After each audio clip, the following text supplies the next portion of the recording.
India 326 BC. The mighty army of Alexander of Macedonia has reached the banks of Jhelum. Between his ambition and the conquest of India now stand the valor of a few patriots, the loyal sons of Bharatvarsh.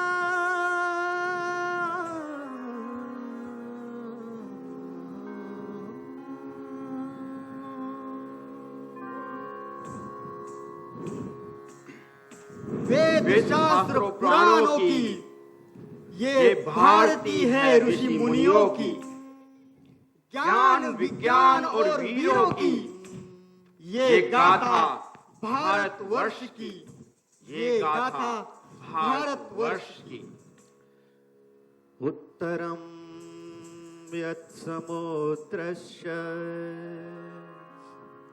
हिमाद्रश्चैव दक्षिणम् वर्षतद्भारतं नाम भारती यत्र सन्ततिः भारती यत्र सन्ततिः भारती यत्र सन्ततिः।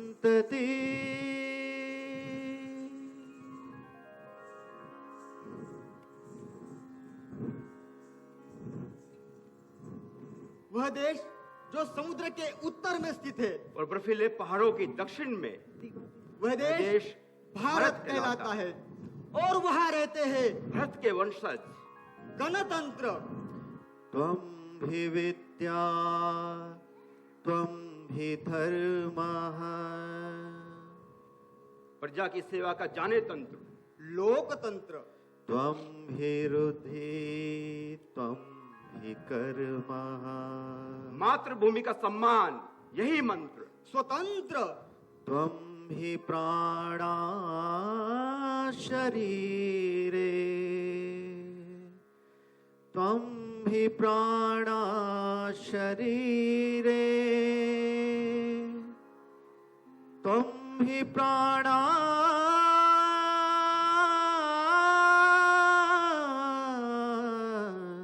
शरीरे। पुरु, हस्ती, सुमेर, नंद गणराज्यों की अलग अलग थी उनकी सभ्यता। आचार के विरुद्ध रुद्ध विचार, लेकिन एक ही लक्ष्य है, भारत माता भारत माता। लोका वयं राष्ट्रस्य महत, लोका वयं राष्ट्रस्य महत, लोका वयं राष्ट्रस्य महत। भारतवर्ष का पश्चिमी छोर झेलम के नीले रंग से सराबोर, पुरु वंश का पराक्रमी पुरु राजा, जिसकी महानता फैली थी चारों ओर।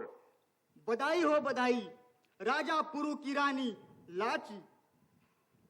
गोद भर की रस्म ने पूर्व वर्ष में खुशियां छाई।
तभी अचानक सारी दुनिया को जीतने की जिसके मन में थी चाहत, उस तूफान के आक्रमण की लगी राजा पुरु को आहट।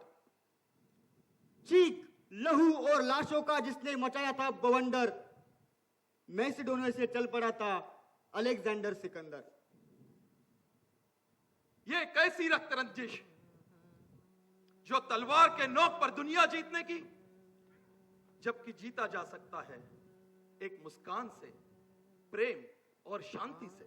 उसने पूरे पर्शिया पे कब्जा किया है, लूट मार मचाकर कई राजाओं को, उसके सैनिकों को मौत के घाट उतारा है। और अब वो पंजाब को जीतकर भारतवर्ष में कश्मीर और मगध पर अपनी जीत की मोहर लगाना चाहता है। मेरा यह संदेश अलेक्जेंडर तक पहुंचाओ। मुझे बताया गया है कि आप एक मैसेडोनियन हैं। कोई फर्क नहीं पड़ता कि आप कौन हैं। आपके लिए बेहतर यही है कि आप हमारे जन जंगल जल जमीन से दूर रहे और दूसरे से ईर्ष्या करने की बजाय अपनी बदकिस्मती पर विचार करें। शत्रुतापूर्ण इरादों से बस एक कदम हमारे क्षेत्र में रखिए और आप सीखोगे कि मैं भारतवर्ष का राजा हूं, पोरस। महान अग्नि की मैंने शपथ ली है कि यदि मैं आपके किसी भी आदमी को अपने क्षेत्र में पकड़ता हूं तो मैं सोच विचार नहीं करूंगा और लूट को आपके दासों में बांट दूंगा। पूरे राष्ट्र को किसी के संपत्ति की जरूरत नहीं। हम अपने आप में संपूर्ण और संतुष्ट हैं। लेकिन हां, भारतवर्ष को सोने की चिड़िया कहने वाले, तुम्हारी एक इच्छा मैं अवश्य पूर्ण करूंगा। तुम्हारे इंतजार में अपनी सीमाओं पर तैयार रहूंगा। लेकिन अधिपति, उसकी सेना है काफी विशाल, 12,000 घुड़सवार जो लाए भूचाल, 1,00,000 तलवार, लंबे भाले जो उधेड़ देते दुश्मन की खाल। इस आंधी के आगे हमारी सेना है बिल्कुल आधी। इस नीले आसमान में लहूलुहान करने की अलेक्जेंडर ने है ठानी। एकता और सहयोग, इसी में हमारी जीत है। इसलिए हम सब जनपथों और गणराज्यों को एक होना पड़ेगा यदि हमारे भारतवर्ष के लिए बचाने हैं हमें हमारे जन जंगल, जल और जमीन। हमारा यह संदेश सभी राज्यों तक पहुंचाया जाए।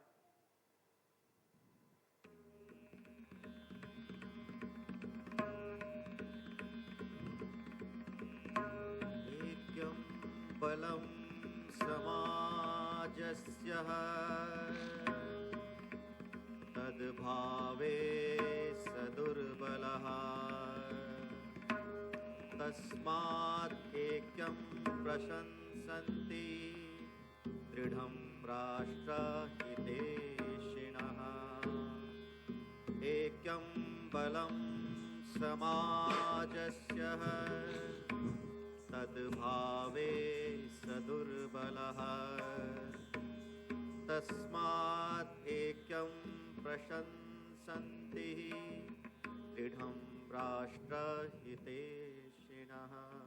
इस तट पर पोरस ने अपने 1,000 हाथियों को तैनात किया था, जिससे मैसेडोनियंस के सवारों और घोड़ों में भय पैदा हो गया था।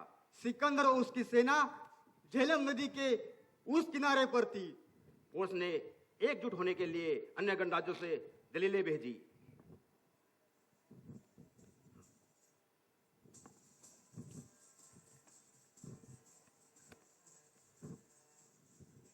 पहला संदेश पहाड़ों में बसे राजा रिपुदमन को।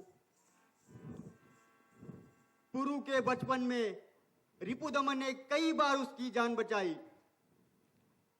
फिर पुरु ने भी रिपुदमन को पहाड़ों का राजा बनाकर उसका बढ़ाया सम्मान। रिपुदमन की अचानक हुई मृत्यु से पहाड़ों में छाया था श्वेत सन्नाटा। शोकाकुल थे रिपुदमन का बालक हस्ती, उसकी प्रजा, सैनिक, पत्नी वृद्धा। माता पृथा।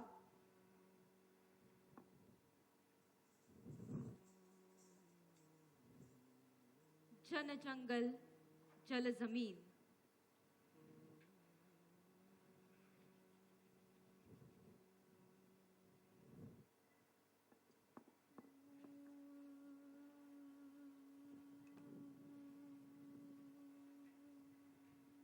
हस्ती, आंसू बहाकर अपने पिता का अपमान मत करो। पिताजी की यादों से मेरी आंखें नम हो जाती हैं। वर्तमान समय महत्वपूर्ण है। पुरु को हमारे समर्थन और मदद की जरूरत है। लेकिन कैसे? माते, सिंहासन तो खाली है और सेना का नेतृत्व कौन करेगा? तुम हस्ती, तुम रिपुदमन के पुत्र हो। मैं और राजा? माते, मैं सिर्फ एक बच्चा हूँ। मैं तुम्हारे साथ हूं, तुम्हारी सेना तुम्हारे साथ है। या आप किसी चीज से डरते हैं? सिकंदर, युद्ध या मौत? मैंने सोचा कि तुम रिपुदमन और मेरे सच्चे पुत्र हो। तुम में भी वही खून है जिसने राजगद्दी और मातृभूमि के प्रति ईमानदारी दिखाई है। परंतु मेरे पिताजी को कोई डर नहीं था और ना ही मुझे। लेकिन माते, मैं निर्णय लेने में सक्षम नहीं हूँ। मुझे कोई अनुभव नहीं। अपने आप को अपने पिता के स्थान पर रखकर सोचिए। इस स्थिति में वे क्या करते जब पुरु मदद मांग रहा होता? पिताजी ने कहा होता, जननी जन्मभूमि स्वर्ग से महान है। जननी जन्मभूमि स्वर्ग से महान है। इसके वास्ते ये तन है, मन है और प्राण है। तन, मन और प्राण है। जननी जन्मभूमि स्वर्ग से महान है। जननी जन्मभूमि स्वर्ग से महान है। जननी जन्मभूमिश्च स्वर्गादपि गरीयसी। हम पुरु का समर्थन करेंगे और सिकंदर के खिलाफ लड़ेंगे।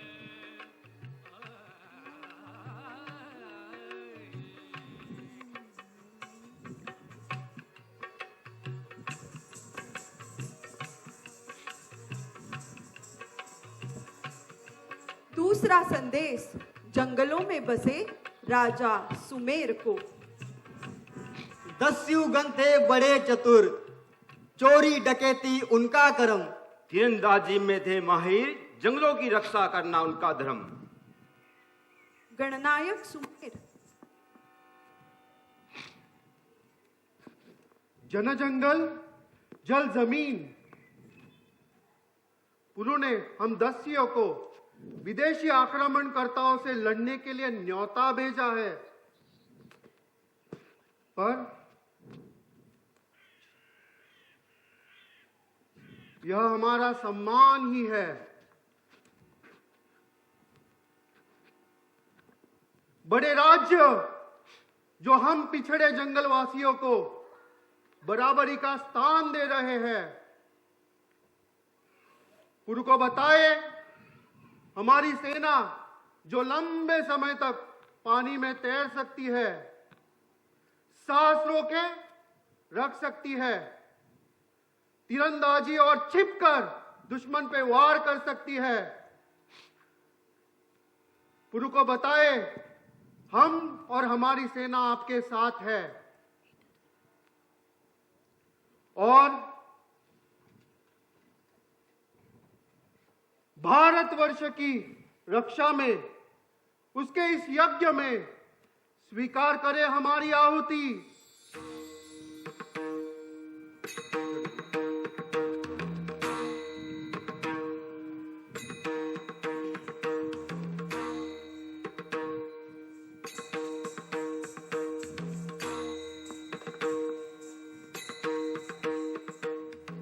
तीसरा संदेश पाटलिपुत्र के सम्राट धनानंद को।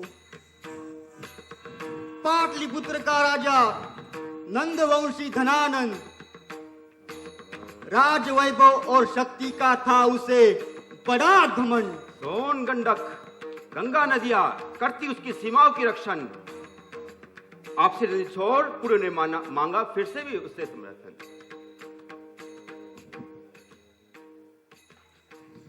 धनानंद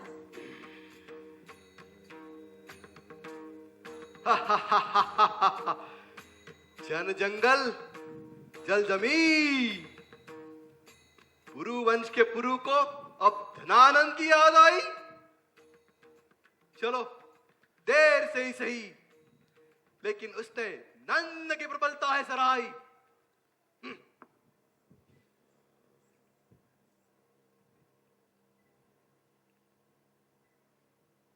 सम्राट धनानंद, आपसी रंजिशों के लिए समय नहीं। अलेक्जेंडर एक दुष्ट आपदा। राजा पुरु की ये बात निश्चित है सही। ऐक्यं बलं समाजस्य तद्भावे सदुर्बलः। तस्मात् ऐक्यं प्रशंसन्ति दृढ़ं राष्ट्रहितैषिणः।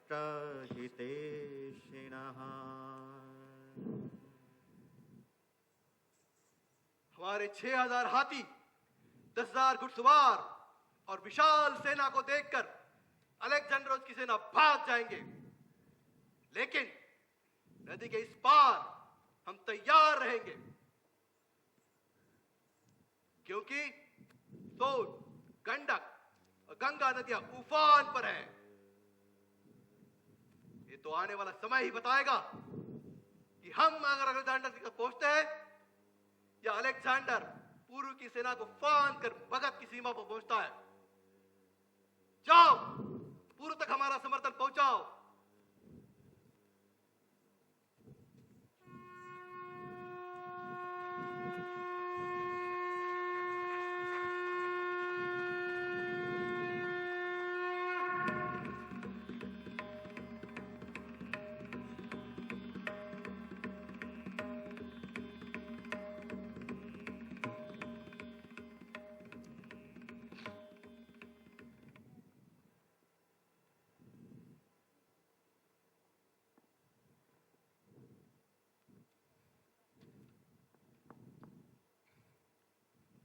पुरु, हस्ती, सुमेर, नंद की अलग अलग थी सभ्यता।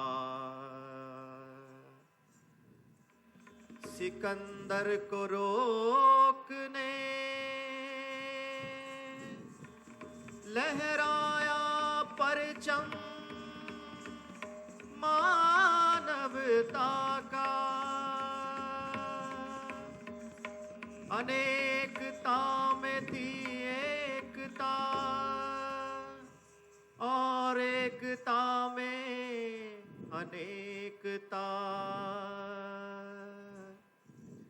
धन्य हुई भारत माता, धन्य हुई भारत हमारा देश है। हमें अपना देश प्राणों से भी प्यारा है। हमें अपना देश प्राणों से भी प्यारा है। हमें अपना देश प्राणों से भी प्यारा है। इसकी समृद्धि और विविध संस्कृति पर हमें गर्व है। इसके सुयोग्य अधिकारी बनने का हम सदा प्रयत्न करेंगे। हम अपने माता पिता, शिक्षकों और गुरुजनों का आदर करेंगे और सबके साथ शिष्टता का व्यवहार करेंगे। हम अपने देश और देशवासियों के प्रति वफादार रहने की प्रतिज्ञा करते हैं। उनके कल्याण और समृद्धि में ही हमारा सुख निहित है। जय Hind.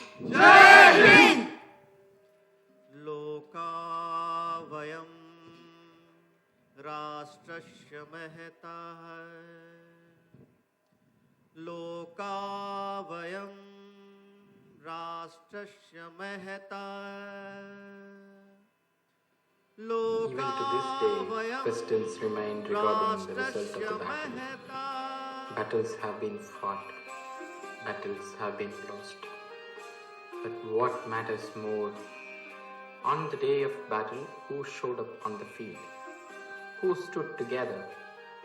Who gave their lives for others, and how, despite all their previous differences, they did that for their motherland.